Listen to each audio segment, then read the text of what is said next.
বাংলাদেশের সঙ্গে ভারতের একটা বন্ধুত্বপূর্ণ সম্পর্ক সবসময়।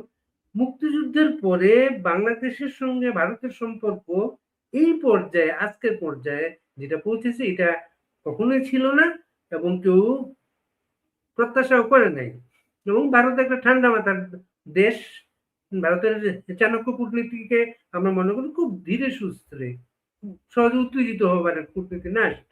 সেই ভারত এমন একটা পর্যায়ে গিয়েছে, এই প্রথম বাংলাদেশের হাইকমিশনারকে ডেকে তাদের কিছু কথাবার্তা বলেছে এইসব বিষয় নিয়ে। বা ঢাকাতেও যে একটা অন্যরকম থমথমে অবস্থা, এই কারণে আজকে কিন্তু জুলাই মোর্চা নামের একটা ব্যানারে ভারতীয় হাইকমিশনের দিকে যাচ্ছিল একটা মিছিল। মিছিলটাকে অবশ্য বাড্ডার এলাকায় আটকে দেওয়া হয়েছে, অনেক পুলিশ সেখানে সেখানে বক্তৃতা চলছে। এসব বিষয় নিয়ে আমরা একটু ভারতের বিষয়টা নিয়ে আমরা আমাদের একজন সিনিয়র গেস্ট প্রভাবশালী ভারতীয় সাংবাদিক গৌতম লাহিড়ীর সঙ্গে আমরা কথা বলছি। গৌতমদা, আপনার মাইকটা মিউট করা, আপনার মাইকটা মিউট করা। হ্যাঁ বলো, তুমি প্রশ্ন করো, আমি বলছি। জি গৌতমদা, আপনাকে আমাদের অনুষ্ঠানে স্বাগতম। শুভেচ্ছা, তোমাদের শুভেচ্ছা। বিজয় দিবসের শুভেচ্ছা একদিন পরে হলেও। বিজয় দিবসের এই সময় এসে কালকে বাংলাদেশের অনেকে উষ্মা প্রকাশ করেছেন। প্রথমে হচ্ছে নরেন্দ্র মোদীর টুইটের বিষয়টা নিয়ে, যে টুইটে বাংলাদেশে মুক্তিযুদ্ধের কথা ছিল না, ভারতের বিজয়ের কথা ছিল। এই বিষয়টা নিয়ে আপনাদের বক্তব্যটা কি? এ বিষয়ে প্রথমত আমার বক্তব্য হচ্ছে, এটা নরেন্দ্র মোদী গত 2 বছর ধরে এই এই দিনটাকে তিনি কেবলমাত্র ভারতের পাকিস্তানের বিরুদ্ধে জয় সেই হিসেবে দেখাচ্ছেন। কিন্তু আমি বলবো যে ভারত সরকার বা সকলেই বা ভারতবাসী, তারা কিন্তু কখনোই মনে করে না যে এটা একা ভারতের যুদ্ধ। তারা কিন্তু মনে করে আমাদের এখানে বলার স্বাধীনতা আছে, যেটা বাংলাদেশে স্বাধীনতা নেই। আমরা বলতে পারি যে নরেন্দ্র মোদীর বলা উচিত ছিল যে নিশ্চিতভাবে বাংলাদেশের মুক্তিযুদ্ধের পাশে, যোদ্ধাদের পাশে দাঁড়িয়ে যে বিজয় অর্জন হয়েছে সেটা স্বীকৃতি দেওয়া। লক্ষ্য করবে যে ভারতের পররাষ্ট্রমন্ত্রী জয়শঙ্কর যে টুইট করেছেন, তাতে কিন্তু মুক্তিযোদ্ধাদের তিনি সম্মানের কথা বলেছেন। একইভাবে আমি বলবো, যখন ডক্টর ইউনূস যখন গতকাল বক্তব্য রেখেছেন, তিনি ভারতের সহযোগিতার কথা উল্লেখ করেননি।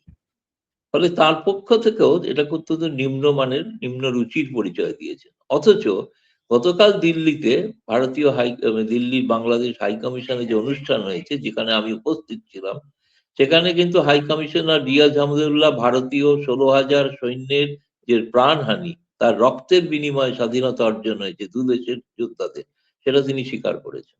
সেটা তিনি ঘোষণা করেছেন, ভাষণে উল্লেখ করেছেন। ভাষণে বহু তিনি সৈন্যদের নাম করে, ভারতীয় জেনারেলদের নাম করে তিনি তাদের প্রতি কৃতজ্ঞতা এবং জানিয়েছেন। ফলে পরিবেশটা সেই ছিল, কিন্তু এই পরিবেশটাকে পুরো বিষিয়ে দেওয়ার একটা চক্রান্ত চলছে। এবং 16ই ডিসেম্বর সেই জন্য আমার মনে হয় ভারত বাংলাদেশের সম্পর্কের অবনতির একটা, 16ই ডিসেম্বরে কেউ হয়তো আত্মসমর্পণ করেনি, কিন্তু কোনো এক পক্ষকে আত্মসমর্পণের পক্ষে জন্য একটা নির্ণায়ক দিকে কিন্তু শুরু হচ্ছে আপাতত কূটনৈতিক যুদ্ধ। বলো। আপনি এই যে আপনারা হাইকমিশনে গিয়েছিলেন, হাইকমিশনে আপনাকে জিজ্ঞেস করেছিলেন 6 ডিসেম্বর ভারত যে স্বীকৃতি দিয়েছিল, এই বিষয়টা নিয়ে সবসময় দিল্লি হাইকমিশন একটা অনুষ্ঠান আয়োজন করতো, 2 বছর ধরে কেন করা হচ্ছে না, এটা কি জিজ্ঞেস করেছিলেন আপনারা? হ্যাঁ, সরাসরি নাম করে বলতে পারবো না, কিন্তু তারা সরকারি কর্মচারী। ফলে তারা জানিয়েছেন তাদের কাছে এরকম কোনো, তারা যেগুলো পালন করার জন্য জাতীয় দিবস, যেগুলো পালন করার জন্য রাষ্ট্রীয়ভাবে সিদ্ধান্ত হয়, তারা যেহেতু পররাষ্ট্র মন্ত্রণালয়ের চাকরি করেন, তারা সেই নির্দেশ মেনে চলেন। তাদের কাছে এবারে 6ই ডিসেম্বর মেনে চলার এমন কোনো নির্দেশ আসেনি, তাই তারা পালন করেন। নরেন্দ্র মোদী আপনি বলছেন গত 2 বছর ধরে এই ধরনের টুইট করছেন, ভারতের বিজয় দিবস উল্লেখ করে। এটা কেন করছেন, আপনাদের কি মনে হয় সেটা? এটার পেছনে কিছুটা হয়তো রাজনৈতিক, তিনি বাংলাদেশের বিষয়টা নিয়ে এত বেশি বিরক্ত যে সেই জন্য তিনি পুরো বলার সময় হয়তো অতীতটাকেও তিনি ভুলে যাচ্ছেন আর কি। এত বিরক্তিকর পরিস্থিতি দাঁড়িয়েছে বাংলাদেশ নিয়ে। বাংলাদেশ প্রায় তার একটা ঘাড়ে বোঝার মতো এসে দাঁড়িয়েছে। সেই কারণে আমি জানি না খুব একটা ডেলিবারেট কিনা। আরেকটা হতে পারে ভারতে কিছু রাজনৈতিক বিতর্ক আছে। কংগ্রেস এবং সেই সময় ইন্দিরা গান্ধী প্রধানমন্ত্রী ছিলেন। এই সময় ভারতে বহু জায়গায় নির্বাচন আছে। সেই কারণে তখনও নির্বাচন ছিল। সেই সময় একটি মানে কংগ্রেস প্রধানমন্ত্রীর স্বীকৃতি দেওয়া সেটা হয়তো রাজনৈতিক দিক থেকে তার পক্ষে অসুবিধা ছিল। সেই জন্য হয়তো দেননি। এর বেশি এর এটার আগে বিষয়ে কিছু আর বলা যাবে না। এর আগে বিভিন্ন সময় আমরা কিন্তু ঢাকায় ভারতীয় হাইকমিশনকে ডেকে কথাবার্তা বলার বিষয় ছিল, কিন্তু দিল্লিতে ভারতীয় হাইকমিশনকে ডেকে এইভাবে কথা বলা আপনার কি মনে পড়ে আগে কখনো ঘটেছে এটা? হ্যাঁ, মানে ৫ই আগস্টের পর ঘটেছিল, তখন ভারতে হাই কমিশনার কেউ ছিলেন না বাংলাদেশের। তখন যিনি অ্যাক্টিং হাই কমিশনার ছিলেন নুরাল ভাই, তো নুরালকে ডাকা হয়েছিল, তিনি অ্যাক্টিং হাই কমিশনার এসেছিলেন। সেই সময় কিছু ঘটনা ঘটেছিল, কিছু আক্রমণের ঘটনা ঘটেছিল, সেই সবগুলোর প্রতিবাদ জানাতে ডাকা হয়েছিল। তবে রিয়াজ আহমেদউল্লাহ হাই কমিশনার হওয়ার পর এই প্রথম ভারত সরকার পররাষ্ট্র মন্ত্রণালয় তাকে তলব করলো। যদিও বাংলাদেশে ভারতীয় হাই কমিশনারকে ঘন ঘনই তলব করা হয়ে থাকে, বলা হয়ে থাকে। এর আগেও বহুবার, আরো আগে তাকে তলব করা হয়েছিল আর কি। সেটাও যখন তলব করা হয়েছিল তারপরেই তখন অ্যাক্টিং হাই কমিশনারকে করা হয়েছিল। এখন এখন হাই কমিশনার আছেন, হাই কমিশনারকে তলব করা হয়েছিল এবং হাই কমিশনার তলব করে ভারতের পক্ষ থেকে যে আনুষ্ঠানিকভাবে যে প্রতিবাদ জানানো, সেই প্রতিবাদটা জানানো হয়েছে। এবং কারণ আজকের পরিস্থিতিটা সম্পূর্ণ ভিন্ন। আজকের পরিস্থিতি হচ্ছে কতগুলো উগ্রবাদী জঙ্গি সংগঠন বলে যেটা বলা হয়েছে ভারত সরকারের পক্ষ থেকে, তারা ভারতীয় হাই কমিশনে হামলা করার চক্রান্ত করেছে। ভারতীয় হাই কমিশনকে আক্রমণ করার অর্থাৎ ভারত রাষ্ট্রকে আক্রমণ করা। এটা ওই সমস্ত মূর্খ লোকগুলো যেন এটা বোঝে যে একটা হাই কমিশনের ধারে এসে কোনো প্রতিবাদ করাটা, সেটা সেই রাষ্ট্রকে, কারণ ওই জায়গাটুকু কিন্তু স্বাধীন সার্বভৌম ভারত। সেইখানে ভারত রাষ্ট্রের উপরে একটা আঘাত, এবং জেনেভা বা ভিয়েনা প্রোটোকল অনুসারে যেগুলো রক্ষা করার দায়িত্ব, যেটা স্মরণ করিয়ে দেওয়া হয়েছে, সেগুলো আশা করা হচ্ছে সেগুলো স্মরণ করা হবে। আমি শুনেছি যে একটা মিছিল যাচ্ছিল হাই কমিশনের দিকে, তাকে অনেক দূর বোধহয় আটকেও দেওয়া হয়েছে এবং পুলিশ আটকেও দিয়েছে। আশা করবো যেন কোনো অপ্রীতিকর ঘটনা না ঘটে আর কি। সেটা ঘটলে কিন্তু খুবই ভয়ঙ্কর ঘটনা ঘটতে পারে ভবিষ্যতে। আপনারা বলছেন যে কিছু উগ্রবাদী সংগঠন, প্র্যাকটিক্যালি তো আমরা দেখছি উগ্রবাদী না এটা, এনসিপি যেটা এখানে কিংস পার্টি বলে অনেকে বলে থাকেন, তাদের নেতারা কিন্তু শহীদ মিনারে একটা অনুষ্ঠানে এই কথাগুলো বলেছেন। সেভেন সিস্টার্স এর কথা আমাদের প্রধান উপদেষ্টা কিন্তু দায়িত্ব নেওয়ার আগেও বলেছেন সেটা। তা আপনি হঠাৎ করে এদেরকে উগ্রবাদী বলছেন কেন আপনারা? ওগুলো শুধু নয়, জঙ্গিও বলছি, এটা জঙ্গি সন্ত্রাসবাদী বলছি। এইটা প্রথম ভারত সরকারের বিবৃতিতে বলা হয়েছে, এরা সন্ত্রাসবাদী, চরমপন্থী। এদেরকে কে ভদ্র ছাত্র বলছে আমি তো জানি না। আমরা মনে করি, ভারত সরকার মনে করে এরা চরমপন্থী। ফলে চরমপন্থীর বিরুদ্ধে পহেলগাঁও আক্রমণের পরে ভারত যে সিদ্ধান্ত নিয়েছিল, তেমন আজকে ভারতীয় হাই কমিশন এমন ঘটনা ঘটলে ঠিক এমনই একটা ঘটনা কিন্তু ঘটতো, দুর্ভাগ্যজনক হলেও। তাহলে এটা মানে যেন ভারত, মাথায় রাখেন। আপনি বলছেন ভারতীয় হাইকমিশনে যদি কোনো হামলা ঘটতো বা কোনো ইনসিডেন্ট ঘটতো, তার পাল্টা কোনো ব্যবস্থা ভারত নিতে সেটা পারতো আগেই বলছেন? বলা, আগে তো আমি তোমার চ্যানেলে বহুবার বলেছি, একবার কোনো হামলা করে দেখুক। আমি তো বলছি নিশ্চয়ই তার মানে সেটা তো না হলে ভারত সরকার বিপদে পড়বে, ভারত সরকারের উপর চাপ তৈরি হবে। ভারত সরকার সহ্য করছে কি করে? সহ্য করার তো কোনো ব্যাপার নেই। কি হতে পারে? সেটা তো সেই সিদ্ধান্ত ভারত সরকার নেবে। তো আমি বলছি, আমরা পাকিস্তানের ক্ষেত্রে দেখেছি জঙ্গি ঘাঁটিগুলো, আমরা জঙ্গি বলছি যেহেতু এদের, ফলে জঙ্গি ঘাঁটিগুলোর উপর ক্ষেপণাস্ত্র ছোড়া হয়েছিল, পাকিস্তানের আজকে ঘটনা। আবার আজকে আবার বাংলাদেশের পররাষ্ট্র উপদেষ্টা শহীদ মিনারের সমাবেশে হাসনাত আবদুল্লাহ যে সেভেন সিস্টারকে বিচ্ছিন্ন করার কথা বলেছিলেন, প্রধান উপদেষ্টা পররাষ্ট্র উপদেষ্টা তিনি আবার বলেছেন এটা একটা অবান্তর কথাবার্তা। না, আমি বাংলাদেশে তো বলতে পারেন, খুব ভালো কথা। তাদের ওদের ওখানে তো আসলে কি, ওই যে একটা যারা মানে জীববিদ্যা পড়েছেন তারা একটা জন্তুর কথা জানেন, সেটা হচ্ছে হাইড্রা। হাইড্রার বহু মাথা, বহু মাথা, কোনো মাথাটা একটা মাথা নয়। একটা ইউনুস মাথা, একটা হাসনাত মাথা, একটা পররাষ্ট্র উপদেষ্টা মাথা, একটা প্রেস সচিব একটা মাথা। কে যে কার সঙ্গে কখন কি বলেন তার কোনো ঠিক কোনো একটা সরকারের, ভারত সরকারের যেমন হয় কি পররাষ্ট্র মন্ত্রণালয়ের মুখপাত্র যেটা বলবে সেটা ভারত সরকারের মত, তার বিরুদ্ধে বা তার পক্ষে আর কেউই কোনো মতামত দেয় না।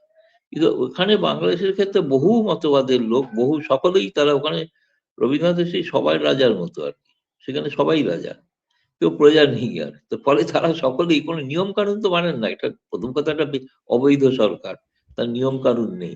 জোর করে চেয়ারে এসে বসে পড়েছেন মিউজিক্যাল চেয়ারের মতো, বসে পড়ে বলছেন এটাই তাদের সরকার, এবং করে তারপরে যা করার করছেন। কিন্তু ফলে সেটা তো আমি জানি না, পররাষ্ট্র উপদেষ্টা বলেছেন ভালো কথা, কিন্তু পররাষ্ট্র উপদেষ্টাকে এর জন্য আবার না তাকে অন্য কিছু মানে ফেস করতে হয় ভবিষ্যতে। আমি চাই না যে তিনি অত্যন্ত সজ্জন ব্যক্তি, ভালো কূটনীতিবিদ। বাংলাদেশ কিন্তু এই সুযোগে আবার বলেছে ভারতকে শেখ হাসিনা এবং আসাদুজ্জামান কামালকে হস্তান্তর করার জন্য। না সেটা তো বলার কিছু, ভারত সরকার তো কিছু সেই বিষয়ে কোনো জবাব দেয়নি। তবে আজকে সাবেক হাই কমিশনার হর্ষবর্ধন শ্রীংলা, যিনি ভারতের পররাষ্ট্র সচিবও হয়েছিলেন পরে, তিনি একটি আজকে প্রবন্ধ লিখেছেন 1 নম্বর ইংরেজি জাতীয় দৈনিকে হিন্দুস্তান টাইমসে। তাতে তিনি ব্যাখ্যা করে দিয়েছেন যে কেন শেখ হাসিনা বা কাউকেই ফেরত দেওয়া যাবে না। কি বলেছেন সেখানে উনি? সেখানে বলেছেন যে বন্দি প্রত্যাবর্তন চুক্তির যে নিয়ম শর্ত আছে সেই শর্তগুলো, এটা তো কোনো আবেগের বিষয় না, এটা আইনি বিষয়। এর ফলে সেই আইন অনুযায়ী বিচার করে খতিয়ে দেখে সিদ্ধান্ত হবে, এবং সেই সিদ্ধান্তটা যা যা চুক্তি হাতে আছে সেই চুক্তি অনুযায়ী হবে।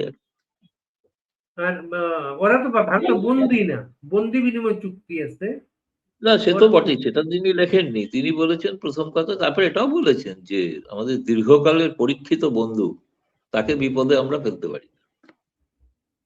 বা এই বাংলাদেশ হাই কমিশনকে যে ডেকে ভারত যে কথা বলেছে, আমাদের বাংলাদেশের পত্র-পত্রিকায় যেটা এসেছে, যেটা ওইখানে বাংলাদেশের আইন শৃঙ্খলা পরিস্থিতির অবনতিতে উদ্বেগ প্রকাশ করা হয়েছে, প্লাস সবাইকে নিয়ে অন্তর্ভুক্তিমূলক ইলেকশনের জন্য আবারও বলা হয়েছে সেটা। কিন্তু বাংলাদেশ তো যে সেই পথে নাই, সবাইকে নিয়ে ইলেকশন হচ্ছে না বাংলাদেশ।